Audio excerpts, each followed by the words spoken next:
नमस्कार, आप देख रहे हैं बुलंद आवाज़ पूजा सिंह के साथ। दोस्तों, जैसा कि आप सभी लोगों को पता है कि देश में कई राज्यों में विधानसभा के चुनाव होने हैं और उत्तर प्रदेश में उपचुनाव होना है।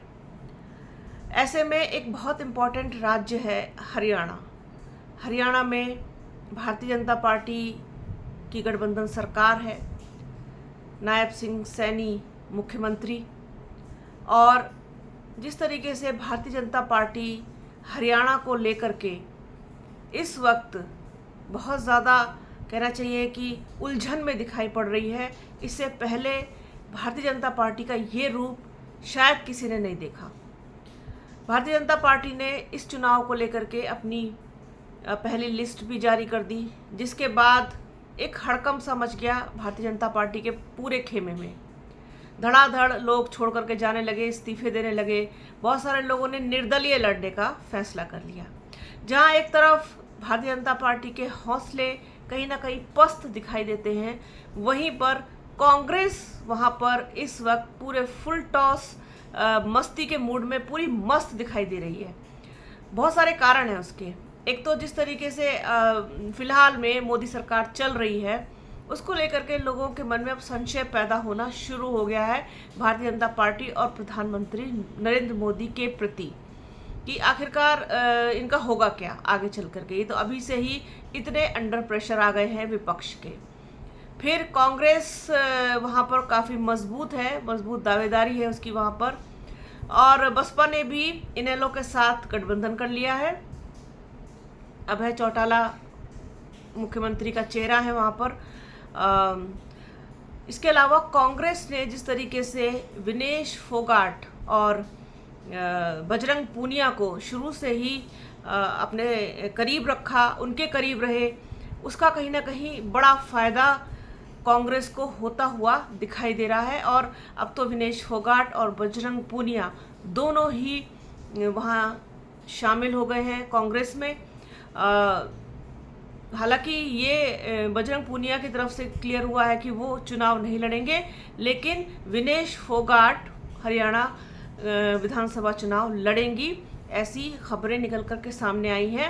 और तब से कांग्रेस के हौसले काफ़ी बुलंद हैं, क्योंकि आप सबको पता है कि पहलवानों वाला जो मसला रहा, महिला खिलाड़ियों वाला, महिला खिलाड़ी पहलवान का जो पूरा एक कहना चाहिए कि एक एपिसोड चला, पूरे एपिसोड क्या बल्कि कई एपिसोड्स की सीरीज चली। उसके बाद मतलब बहुत किरकिरी हुई भारतीय जनता पार्टी की, ख़ास तौर पर क्योंकि वो सारे खिलाड़ी हरियाणा से आते हैं, जाट बिरादरी से आते हैं, तो अच्छी खासी किरकिरी का सामना भारतीय जनता पार्टी को वहाँ करना पड़ा।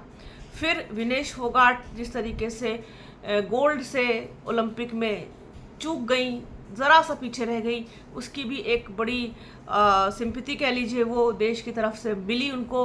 और इसमें भी कहीं ना कहीं बहुत सारे लोगों ने सवालिया निशान लगाए और उंगली उठाई भारतीय जनता पार्टी की तरफ, प्रधानमंत्री नरेंद्र मोदी की तरफ, कि इसमें कोई साजिश की बू आ रही है विनेश फोगाट के खिलाफ। तो ये सारी चीज़ें हैं जो हुई हैं पिछले दिनों में। चुनाव की जो तिथियां हैं हरियाणा में वो भी घोषित कर दी गई, हालांकि बाद में उससे बदलाव किया गया है। अब 5 अक्टूबर को वहाँ मतदान होगा और 8 अक्टूबर को नतीजे आएंगे। ये सब कुछ अक्टूबर में होना है। अब क्यों तिथि बदल रही है वो भारतीय जनता पार्टी, क्या कुछ ज़्यादा घबराहट है, क्या कुछ ज़्यादा बेचैनी का माहौल है?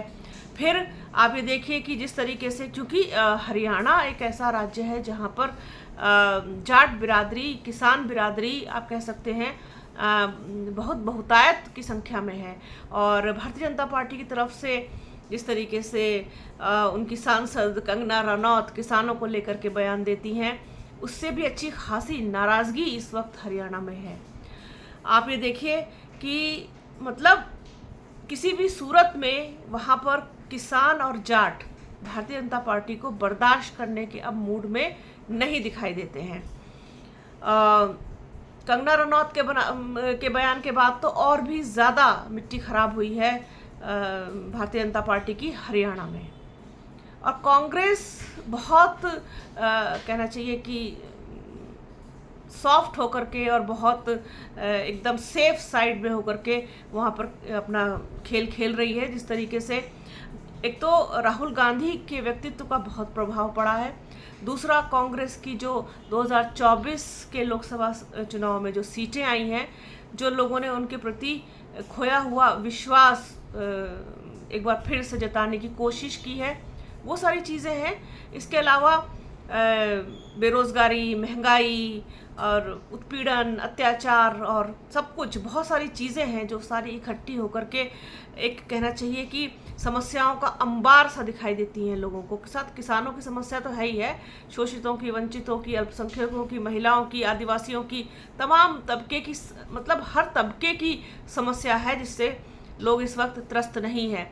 महंगाई सातवें आसमान पे, उसको नीचे लाने का कोई प्रयास किसी भी तरीके का नहीं, बेरोजगारी कम करने का नहीं, बहुत सारी चीज़ें हैं। अंतर्राष्ट्रीय स्तर पर भी बहुत सारी चीज़ें हैं जो भारतीय जनता पार्टी के खिलाफ जा रही हैं। तो ऐसे में अब वहाँ पर कांग्रेस का मस्त होना और भारतीय जनता पार्टी का पस्त होना लाजमी है। ये सारी चीज़ें अचानक से नहीं हुई हैं, ये सारी चीज़ें बहुत दिनों से चल रही हैं। ये सारी चीज़ें कलेक्ट होते होते यहाँ तक आ गई हैं। उसमें चाहे किसान आंदोलन हो, फिर चाहे उसमें ये महिला पहलवान खिलाड़ियों का मामला हो, या फिर जो बेसिक मुद्दे हैं इस वक्त देश के वो हो, इन सब चीज़ों पर भारतीय जनता पार्टी बिल्कुल फेल साबित हुई है। तो ये कोई मनगढ़ंत ना तो कहानी है, ना कोई किस्सा है, ये सच्चाई है। अब लोग बदलना चाहते हैं, बदलाव चाहते हैं।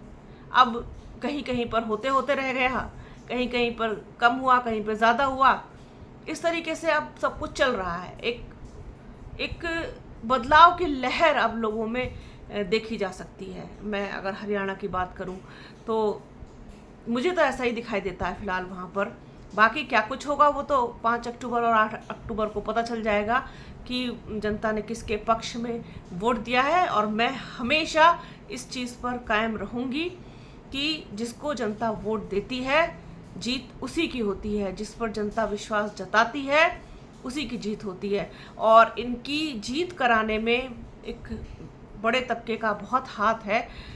ये जिस तरीके से धर्म के नाम पर लोगों से सॉफ्ट कॉर्नर लेते हैं, तो वो जो इनका तबका है, जो इनका कैप्चर्ड है, जो बिल्कुल जिस पर इनकी मजबूत पकड़ है, वो है महिलाओं की संख्या। महिलाओं पर इनकी ज़बरदस्त पकड़ है।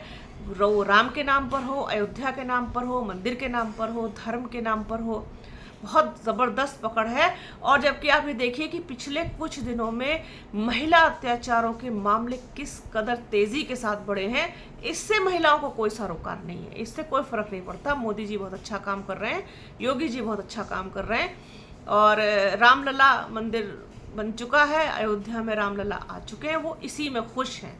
एक बड़ा तबका है महिलाओं की अगर बात करें, मैं खुद महिला हूँ, उसके बावजूद मुझे ये कहने में ज़रा भी संकोच नहीं है कि ऐसा एक बड़ा तबका कह सकते हैं आप, बिरादरी कह सकते हैं आप, आबादी क्या कहें, बस हम खुद उस 50% आबादी का हिस्सा हैं, तब भी ये बात हमको कहनी पड़ रही है कैमरे पर कि उन लोगों का बड़ा योगदान है।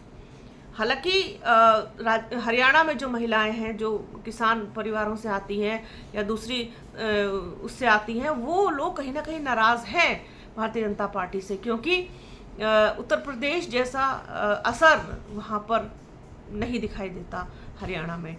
लेकिन असर तो है, असर ना होता तो तीसरी बार प्रधानमंत्री नरेंद्र मोदी न बनते। तो हरियाणा में इनकी हालत बहुत खस्ता है, पतली है, बहुत संघर्ष करना पड़ रहा है। अपने ही लोग नाराज़ हैं, अपने ही लोगों की नाराज़गी झेल रही है भारतीय जनता पार्टी। लेकिन भारतीय जनता पार्टी को इसमें भी दक्षता प्राप्त है कि वो अपने लोगों को ऐन मौके पर मना ले जाती है, मान जाते हैं लोग, बहुत बड़ा नुकसान कर नहीं पाते। जैसे कि आपने राजस्थान में देखा होगा कि वसुंधरा राजे बहुत नाराज़ थी, लेकिन बाद में परिणाम क्या रहा, हालांकि उनको बिल्कुल साइडलाइन कर दिया गया। हरियाणा में भी ऐसा